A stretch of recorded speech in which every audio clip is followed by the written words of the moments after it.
Alberta Reads Book Club has picked your book of poetry entitled Exhibit for its March-April 2021 selection.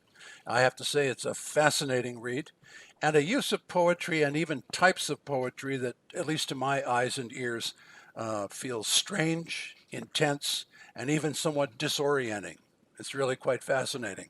Now, Exhibit recounts a murder trial in southern Alberta in the 1920s involving the death of a brother, apparently by his sister. The two of them were living in houses at Drumheller side by side. I mean, what even drew your attention to this story in the first place? It's so obscure that it's hard to find any information about it. Yeah, no, definitely that's true, and I hear that a lot from people. People will read the book and want to learn a little bit more on their own, and they'll go to the internet and learn absolutely nothing. I ended up developing a bit of a curiosity about crime. I've always had a bit of an interest in true crime stories, and for this particular book, I thought, well, I'm going to look into what was crime like in Calgary in the early 20th century.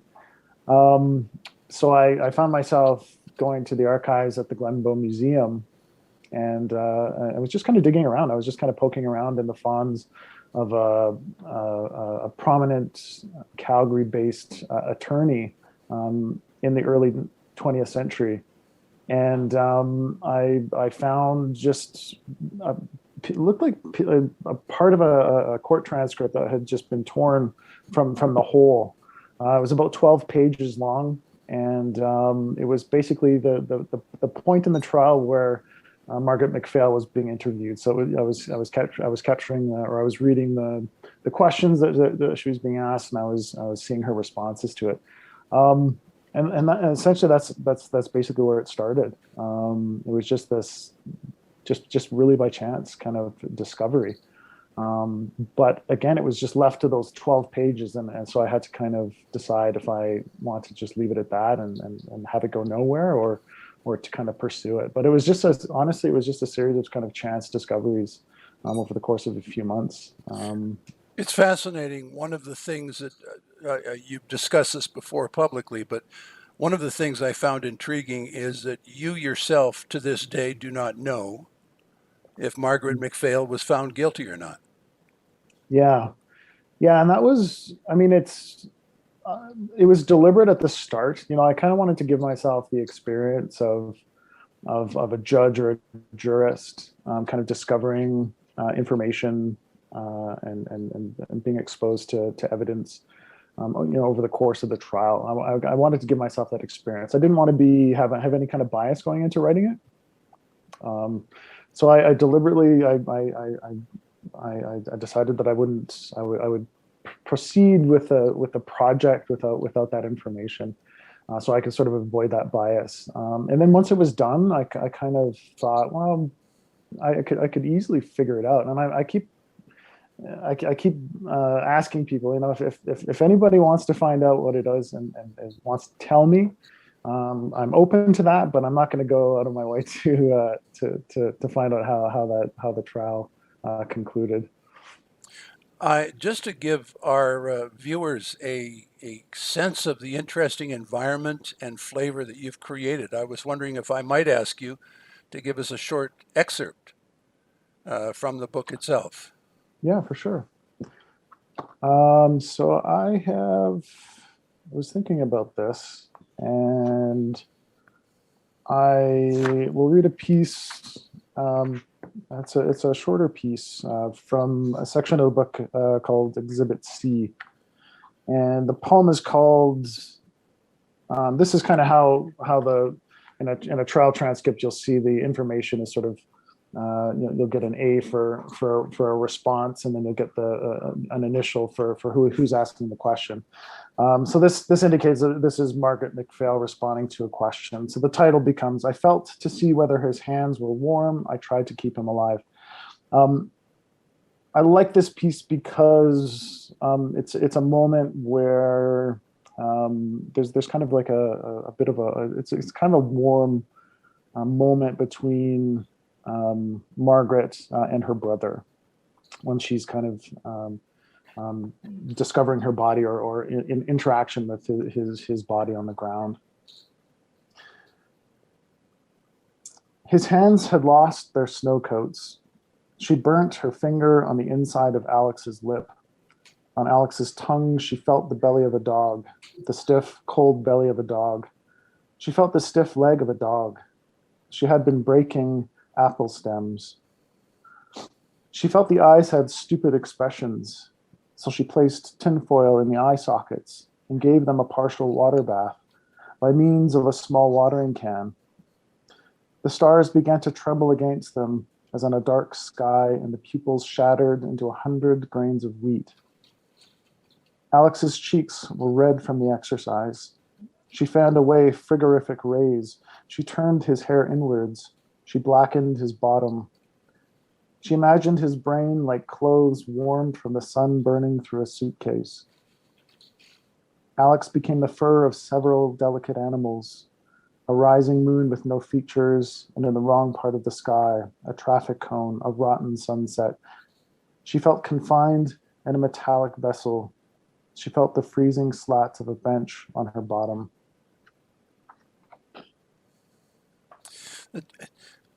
Again, I referred at the beginning to the interesting flavor and atmosphere that you craft.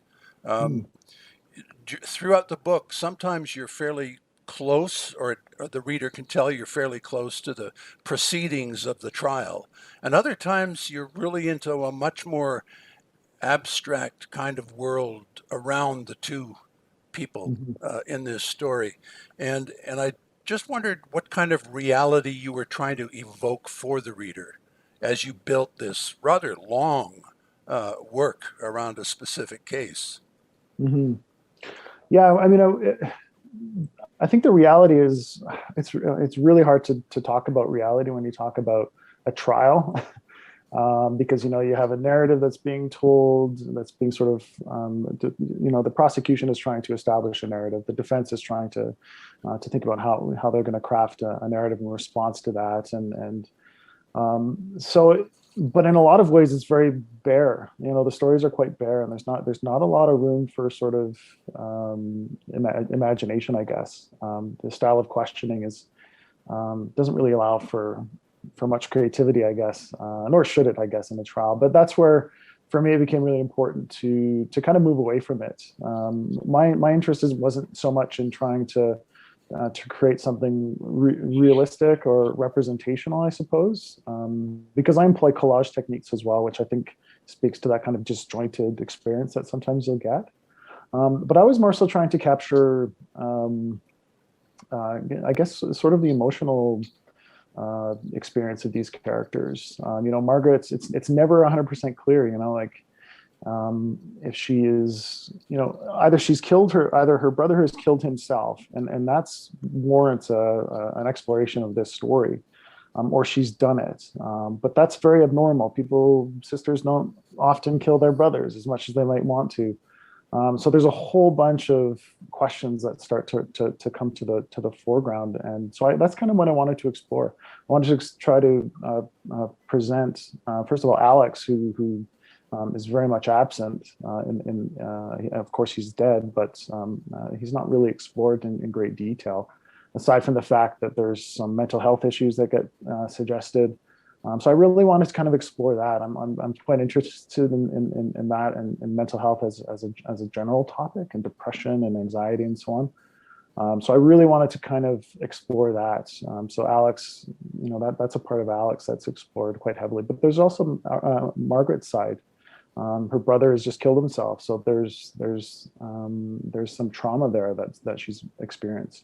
And if she has killed her brother, which is very much a possibility, there's also to me there's some sort of a rationale. There's I think a nuanced kind of exploration has to take place. You've alluded to this in the course of our interview, but I was struck, obviously, as I think anyone would be, prior to publishing Exhibit, you had released a book of poetry called Massacre Street, for which you received the Stephen G. Stephenson Award for Poetry. It relates the story of the Frog Lake Massacre, in which a group of young Cree men attacked a small settlement at Frog Lake and killed 9 settlers back in 1885. And then you published another work, Leap Seconds, in which you use poetry to illuminate the nature of violence, particularly institutionalized violence. And that was awarded the Robert Koretsch Award for Innovative Poetry. And we certainly sense a theme here. You seem drawn to unraveling the nature of human violence through various poetic approaches. Mm-hmm. Yeah, it's funny. I've never set out to do that, but the more I think about it, I'm there is sort of an attraction there, and and I see it in the stuff that I read as well. I think when violence is sort of portrayed in aesthetically and I find that very, very intriguing to kind of explore it in that way. So I definitely see that as part of the trajectory of my work. There's no question about it. So there was somebody who reviewed the book, suggested that I delight in a kind of sensuous body horror, which kind of took me back a little bit. And I thought, oh, you know what? I'll take that. Actually, I see there's a compliment in there, and I think it's true. It becomes a huge challenge. I think at the end of the day, I'm constantly trying to challenge myself with the work that I with the work that I approach, and I think trying to find a way to explore violence and violent ideation, I guess, and try to render it in sort of a beautiful way, I think is a huge challenge, and it's something that we all experience. I think as people, whether we are violent people or whether we're curious about violence. I think it's perfectly. I hope it's a normal and natural kind of curiosity. Well, we are always shocked by violence, and if it actually enters into our lives, it's always traumatic. Yeah, and I think that's a huge part of it. And I think Netflix analytics will probably be able to prove this. I think we're fascinated by violence. Yeah, but because for most of us, it's something that's it's completely outside of the norm, and we do kind of want to understand it. It's not, part of it is there's something kind of provocative about it, and there's something kind of sensational about it. But also, I think at the end of the day, too, if it's abnormal, we kind of we want to know more about it. So whether it's just because it's interesting, the sensational aspect of it, or if it's just to understand why it happens. I don't know. It's complex for sure. It's interesting that in your 3 books published so far, in a sense, you use poetry as a narrative form. If I may say, it reminds me a little bit of the collected works of Billy the Kid by Michael Ondaatje, and it just made me wonder how you see poetry as a communication form in terms of what it accomplishes that perhaps other forms of writing, prose writing, could not. I think, poetry has just kind of exploded, or it seems like it's really exploded, and I think that poetry is kind of an interesting art form because we're willing to allow it to be things that we don't expect it to be. So there's a lot of freedom in poetry, and I think coming back to Billy the Kid, the collected works of Billy the Kid, without a doubt, that's one of my favorite books of poetry. When I was writing Massacre Street, it was one of the model texts that I was kind of referring back to, including Bloody Jack by Dennis Cooley, which are both, again, very narrative in that sense. So I think poetry is lucky in that way because, it's the spectrum is quite wonderful. It doesn't have to be representational. It doesn't have to be narrative, but it does allow for all of that. So I think I'm really, maybe it's because I'm a novelist. There's a little novelist inside of me that wants to kind of come out. But I really like I really like the fact that I can write kind of short imagistic pieces, or from line to line, be really concerned with language and music and flow and again the image. But I can also look at the collection as sort of a longer narrative piece that goes through this kind of an arc. and to try to create that experience. I think that's the really cool thing about poetry. It's intensely experiential. I mean, in Hmm. terms of the reader actually being pulled into the narrative with all kinds of emotional dimension that often we don't see in prose. Yeah, for sure. And if you see it in prose, sometimes it feels like it's you're being directed a little bit too much. Whereas with poetry, you can just sort of put it on the page and give that person the experience. And that's really what Leap, to move away from Exhibit for a second, I guess that's what really Leap Seconds was meant to do. I wanted the experience of reading the book to actually be a fairly traumatic experience. So to read the book is to undergo some discomfort. So it's kind of the subject matter and the form is coming together, hopefully, in a way where the experience is really heightened. Before we go today, excuse me, before we go today, I can't leave alone the fact that you're a public school teacher in Calgary. Mhm. Um, I presume you teach creative writing and English, but I could be wrong. You are wrong. Okay, there you are. And it's not by choice. Unfortunately, I haven't had the opportunity yet to teach English. It's my dream to be an English teacher. It's just the way it goes. You don't always get to kind of choose what you teach. I did teach creative writing at Pearson last year, so I did have that wonderful opportunity to do that. But no, the most of my career so far has been teaching social studies, which is perfectly fine with me. I love it, but I'd love to teach English for sure. If you know anybody, you I can only imagine that the kind of work you do. I mean, you do a lot of deconstruction of language and then putting it back together again. And in fact, you do that very literally with collage poetry. I would imagine that taking a class with you would be pretty intriguing for today's young people. Yeah, you know what? I have, even though I haven't had an opportunity to teach creative writing so much, like in a public school context, I have taught a number of years with the Alberta Writers Guild. There's a wonderful camp called Wordsworth, Right.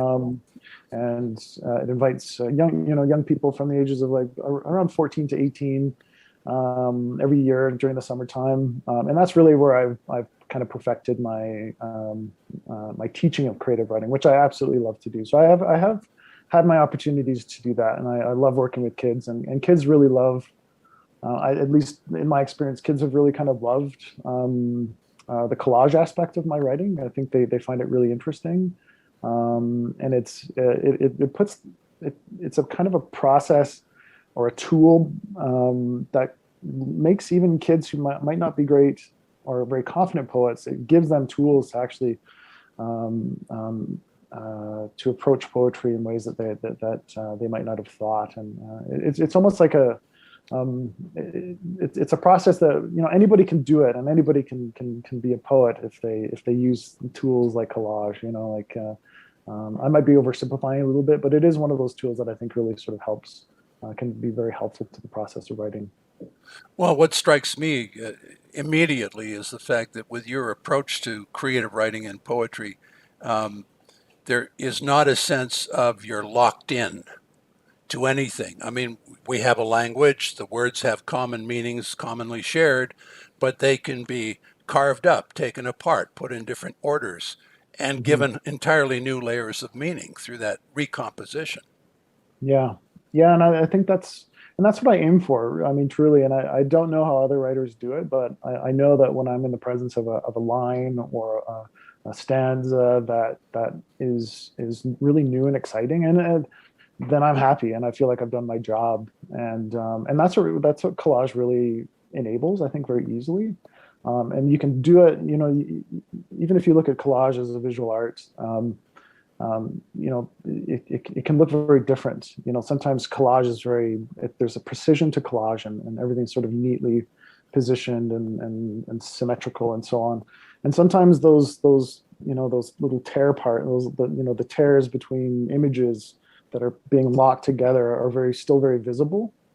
When it comes to writing in that fashion as well, that's what I strive for. Sometimes I like it when you can see the tear marks. Other times I like when it's a little bit more seamless, but yeah, it's an interesting approach to language, and it makes writing fun. It really makes writing fun because you surprise yourself. The process is kind of the process almost is the thing that's working harder than I am because and I'm just the one who's sort of putting it together and so it's a big surprise. It's a surprise. I get surprised all the time by the process, and I feel very lucky Well, sometimes. there's a growing number of people who are beginning to appreciate that you make reading fun too, and uh, I wish you every continued success with your next literary project, which I assume won't be too far away.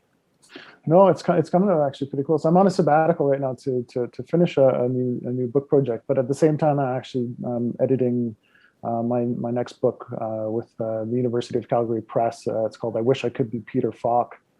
So that'll be out, I think, in around February 2022. I'm excited for that one. I'm exploring something a little different in this. I'm looking at masculinity, and I'm also exploring humor, which is something that I do very sparingly or I've done very sparingly in my work so far. So that's the challenge. The challenge to me was for the next for this book was to uh, see if you can be funny in poetry. And so we'll see if it works. Paul Zits, author of Exhibit. Thanks very much, Paul, for being with us today.